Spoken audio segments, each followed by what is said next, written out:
तो बच्चों last lecture में हमने काइनेटिक और लिमिटिंग फ्रिक्शन के बारे में पढ़ा। आज हम बात करने वाले हैं angle of friction and angle of repose की।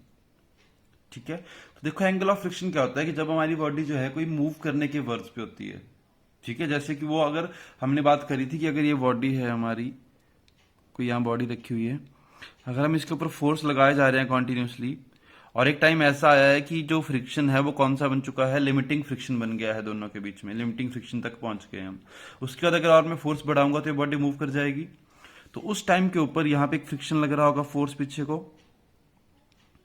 फ्रिक्शन फोर्स होगी और ये इसका नॉर्मल होगा बॉडी का। ठीक है, अगर इन दोनों को हम मिला दें तो जो इनका नॉर्मल होगा, जो इनका रिजल्टेंट होगा, ये इसको हम क्या कहते थे, ये जो रिजल्टेंट है ये क्या होती थी, नेट कांटेक्ट फोर्स। जो रिजल्टेंट है किसके इक्वल होता था, नेट कांटेक्ट फोर्स।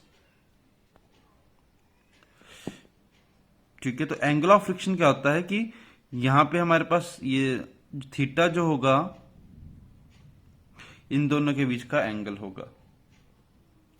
क्लियर है, जो ये थीटा है ये किसके इक्वल होगा, एंगल ऑफ फ्रिक्शन के इक्वल होगा, नॉर्मल और फ्रिक्शन के बीच का एंगल।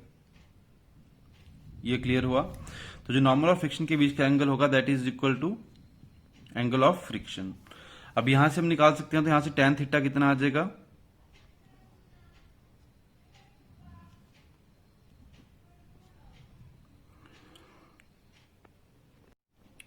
तो यहां से tan थीटा की वैल्यू आएगी वो कितनी आएगी, Fy/n।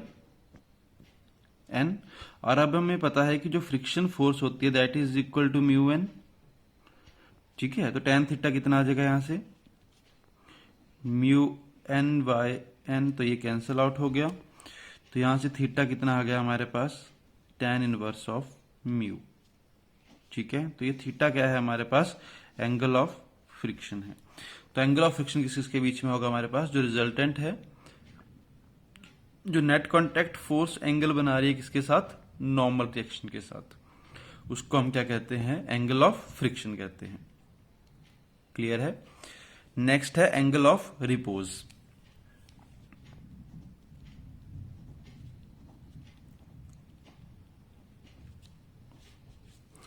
एंगल ऑफ रिपोज में देखो क्या होता है कि ये हमारे पास एक बॉडी रखी हुई है, यहाँ पे कुछ थीटा एंगल के साथ है, ये यहाँ पे इस तरह से इसका मास m है, इसको हमने प्लेस करा हुआ है। ठीक है, अब यह बॉडी क्या है कि अगर इस इंक्लाइंड प्लेन को मैं इंक्रीज करता जाऊं तो एक टाइम आएगा ये बॉडी स्लाइड करना शुरू कर देगी। अब जिस थीटा के ऊपर ये स्लाइड करना शुरू करेगी उसको हम कहते हैं एंगल ऑफ रिपोज। ठीक है, इसको एंगल ऑफ रिपोज कहते हैं और एंगल ऑफ स्लाइडिंग भी कहते हैं,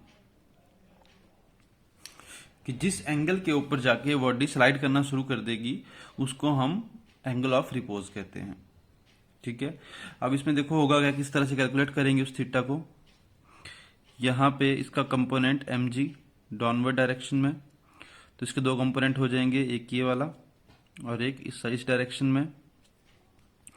तो ये थीटा है तो ये भी थीटा होगा, ये आ जाएगा क्या हमारे पास, mg साइन थीटा कंपोनेंट, कि थीटा से अपोजिट वाला कंपोनेंट है, और ये आ जाएगा mg कॉस थीटा। अब वो थीटा कैसे है वो समझ लो, इस तरह से ये थीटा है,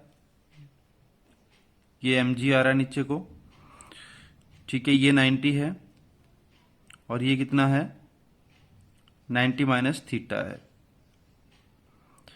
अब ये और ये कितना है, 90 है, टोटल 90 है, ये 90 माइनस थीटा है, तो ये कितना रह गया, थीटा रह गया। तो मतलब अगर ये थीटा है तो ये एंगल भी कितने का होगा, जाके उधर थीटा का होगा। क्लियर है। जब ये थीटा किसके इक्वल हो जाएगा, थीटा आर के इक्वल हो जाएगा, तो ये बॉडी हमारी स्लाइड करना शुरू कर देगी। अब हमने क्या करा कि जब ये जैसे ये स्लाइड करना शुरू करेगी तो इसके ऊपर एक और फोर्स लग रही होगी इधर को। ठीक है, वो फोर्स होगी फ्रिक्शनल फोर्स। क्लियर है। इस बॉडी का एक नॉर्मल रिएक्शन लग रही होगी जिसको बैलेंस कर रहा होगा, दैट इज एन। तो इस डायग्राम से अभी तक हमें क्या क्या इंक्लूड कर सकते हैं हम, कि जब ये जो फ्रिक्शनल फोर्स है that is equal to mg sine theta, तभी ये बैलेंस हो रही है। ठीक है, और जो हमारे पास नॉर्मल रिएक्शन है that is equal to mg cos theta के इक्वल है। तो जब हमारे पास जो थीटा है वो किसके इक्वल हो जाएगा, थीटा आर के इक्वल हो जाएगा, तो हमारी बॉडी स्लाइड करना शुरू कर देगी। अब अगर बॉडी स्लाइड करना शुरू कर देगी तो यहां पे क्या आ जाएगा, कॉफिशिएंट ऑफ फ्रिक्शन होगा दोनों के बीच में, तो फ्री एफ किसके इक्वल हो जाएगा, म्यू इंटू एन, और वो कितना बन जाएगा, mu m g cos theta r. तो इक्वेशन 1 से हम लिख सकते हैं, इसको इक्वेशन 1 में यूज कर लेंगे तो क्या आ जाएगा, mu m g cos of theta r is equal to m g sine of theta r. M g से एम जी कैंसिल आउट हो गया। ठीक है, तो यहां पे क्या रह गया, mu is equal to sine theta r by cos theta r. तो यहां से हम निकाल लेंगे म्यू इज इक्वल टू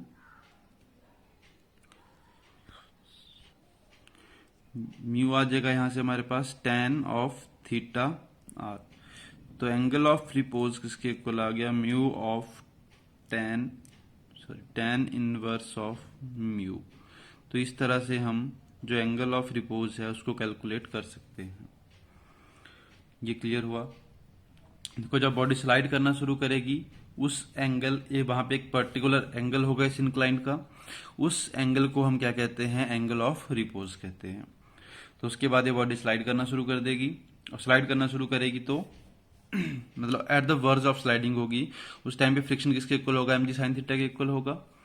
अब फ्रिक्शन क्या होता है, म्यू इंटू एन होता है, वो मैंने लिख लिया, एन की जगह पे वैल्यू पुट कर दी, क्योंकि ये जो एन है, जो mg cos थीटा है, ये किसके इक्वल होगा, एन के इक्वल होगा। क्यों, क्योंकि ये एन इसको बैलेंस कर रहा है। ठीक है, इंक्लाइंट के ऊपर ऐसे एक बॉडी रखी हुई है, तो जो यहां बॉडी है उसको जो कंपोनेंट बैलेंस कर रहा है वर्टिकली, वो ये वाला कंपोनेंट बैलेंस कर रहा है। अगर ये वाला कंपोनेंट इस वाले कंपोनेंट से कम या ज्यादा होगा तो ये टॉपल कर जाएगी। ठीक है, तो बच्चों आज के लिए इतना ही है, इसके बाद हम नेक्स्ट लेक्चर में करेंगे।